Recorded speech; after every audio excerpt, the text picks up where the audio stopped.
Hey guys, yeah, it's about 7:35 in the evening. Yeah, it is dark. It's in that transitional period of going from daylight savings time to standard time, and then going from standard to daylight savings. But what's interesting is this is the last time, officially, I'm assuming, that we will be going from daylight savings time back to standard time, because starting next year, when we do daylight savings time, then that's permanent. So this is the last time it will be, DST back to, PST or whatever you want to call it. Anyway, that's not exactly what I'm here to talk about.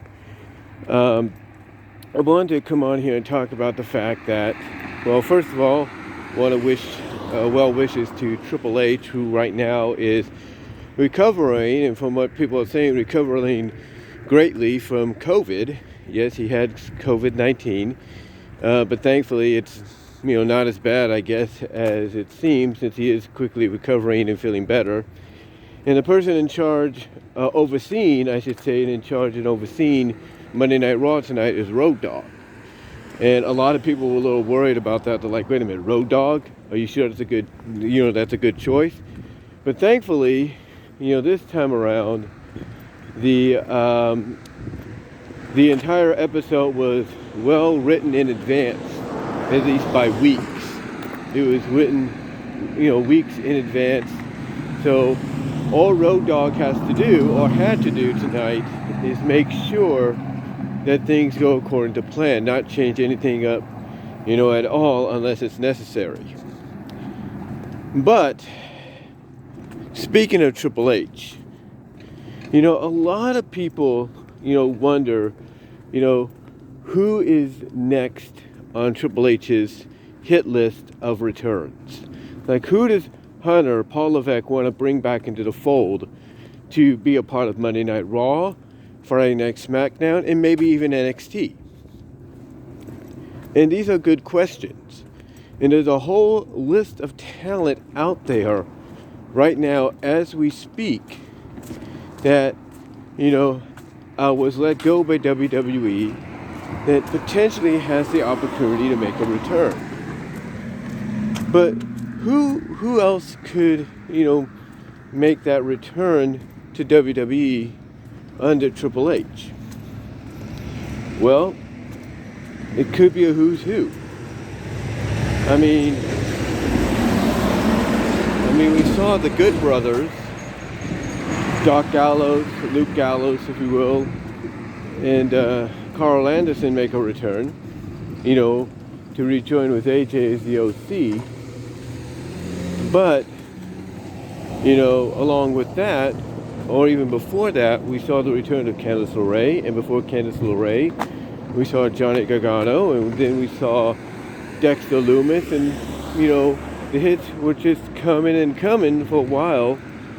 And even as we speak tonight, we do see the return of Elias. Even though Elias is still under contract, we haven't seen him from a character standpoint in a long time. So now we're getting a chance to see him again, this time under the Triple H regime.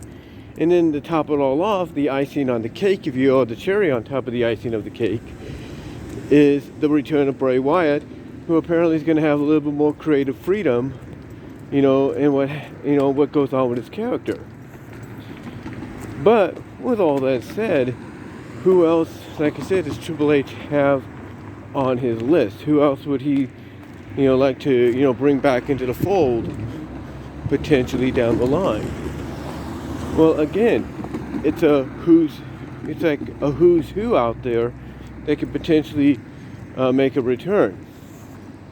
Now, we know Triple H obviously isn't above trying to get certain people to legally get out of the contracts with other companies, like with AEW and stuff, and, try to get them to make a return. We know he's not above that.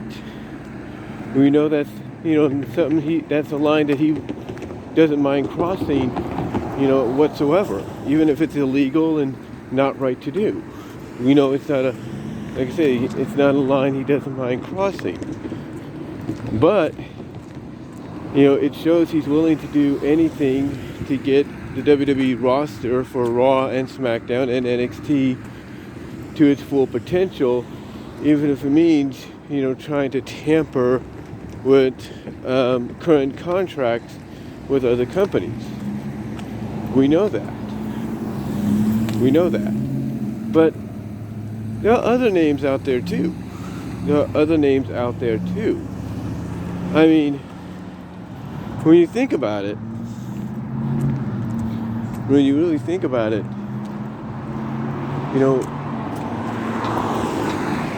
there's a whole list of talent out there he could bring in. A whole list of it. I mean, one name right now that's on the radar, apparently according to some sources, one name on the radar is Mia Yim. That's right, Mia Yim. Miayim. Mia Yim. And hold on for a sec.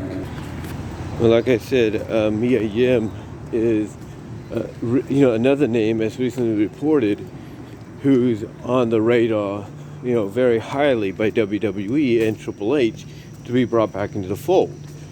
Now, if that's the case, where does she land? More than likely, she'll probably land on SmackDown because the women's division needs a boost. So I would say she's SmackDown bound if she returns. But we'll see what happens. Mia Yim's one of them. Who else? Kairi Sane. We know she's going to be competing in the upcoming tournament to crown the first ever IWGP Women's Champion, which is a championship in collaboration with Stardom. So we know she's going to compete there. But you can't tell me she's not somebody that's on Triple H's radar to bring back in, some capacity.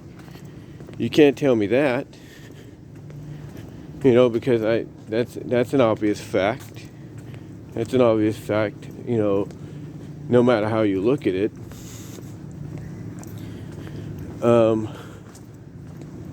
Again, the list is just like endless. Like Jonah, the former Bronson Reed, his name has been tossed about, making a return to WWE, because he was unceremoniously let go.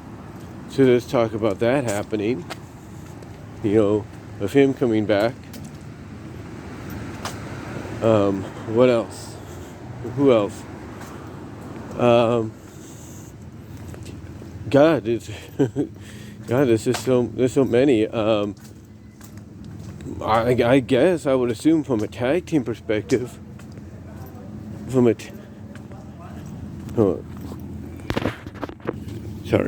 but like I said, like from a tag team perspective, just to throw one out there, I would say TM61. That's a team that might, get looked at for a potential return. Who else? Wesley Blake, is a name. Right now he's dealing with, the loss of his wife, who was a tough enough winner and all that. But I would assume over time he would be somebody they could bring in, and be part of one of the brands. That's one name to look at. Buddy Matthews, maybe.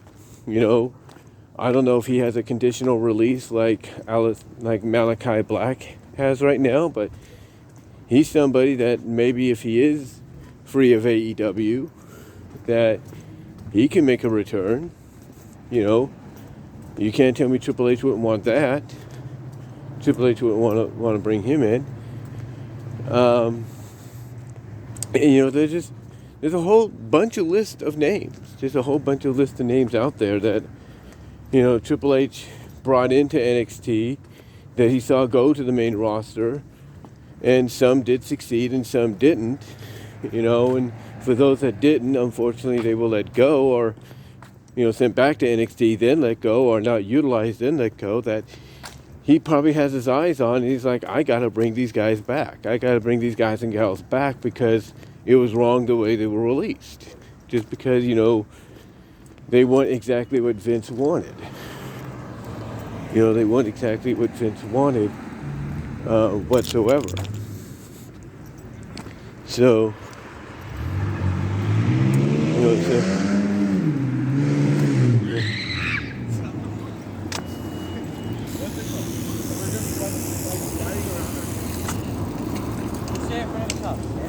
yes.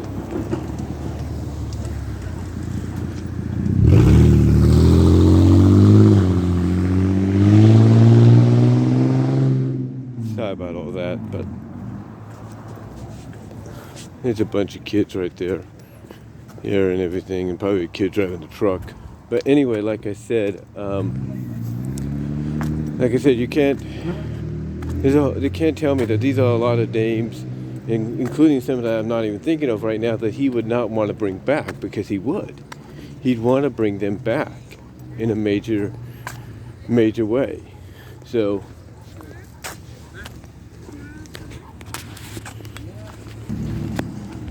but like I said, you can't tell me that these aren't names that, and like I said, along with ones I'm probably not even thinking of, that he would not want to bring back, because he would. He would want to bring them back. You know it as well as I do. He would want to bring them back. Hold on. Well, like I said, he'd want to bring them back. But along with those names that I mentioned, and again, like I said, I'm crossing the street here, so I got to be careful. But along with those names and that I mentioned, and some that I can't think of right now. There are also names he's looking at that have yet to experience WWE to its fullest. I mean, you can't tell me he wasn't watching Rampage and didn't see the Kingdom show up on there. You can't tell me he wouldn't want to have the Kingdom under wraps, right? Hold on for a sec. Like I said, you can't tell me you didn't see Rampage, and it's like, wait a minute, the Kingdom, two people that he could bring back, Maria Kanellis and Mike Kanellis, or Mike Bennett, Maria Kanellis Bennett and Mike Bennett. You can't tell me he's not like, well, I wonder if they signed any contract. Apparently they haven't, if they've just shown up there. So, you can't tell me he wouldn't want to get them, signed it sooner rather than later. You can't tell me that. And reports are he is apparently very high on getting Matt Taven. So you can't tell me getting, the Kingdom, isn't a priority, depending on the contractual status, not just with Impact, but maybe with AEW and ROH. You can't tell me he wouldn't want to get them. That's a new addition. That's not just another addition to the revitalization of the tag team division overall, but you got two excellent singles competitors brought into the company. One brought back, I should say. You can't go wrong. Again, you can't tell me he's not looking at talent like that. You can't tell me he's not looking at, like, let's say he's not looking at someone in Bullet Club, like, let's say a Chase Owens or a Juice Robinson or the Gorillas of Destiny. You can't tell me he's not looking at all those people, depending on the contractual status, and trying to figure out, okay, how do I get these guys to come over? How do I get these guys to compete, for me or work for me? And if this Carl Anderson thing, which is going to be interesting come November 5th, is one step of making something happen, then, hey, Triple H might get his wish. His wish, I should say. He might get his wish to get this, to get talents that he's been wanting, under contract for quite some time. Well, he's had his eyes on for quite some time. This might be the opportunity to finally get them under contract. And who's to say, maybe he doesn't want to bring in the Wolves, Edwards and Richards. That's just something to look at, or even Leo Rush. These are talents that obviously he would like to bring back into the fold, sooner rather than later, as well as bring into the fold for the first time officially full time. But we'll have to see. But yeah, to me, this is just a hit list of, these are just, to me, this is just Triple H's return list, hit list of returns and potential, first time debut signees for the company. But do you think I'm correct in that? Let me know down below in the comments, as well as in the live chat during the premiere. Like the video, guys. I am home now, and I will talk to you all later. Super chat, super stickers are open during the premiere. Super thanks afterwards.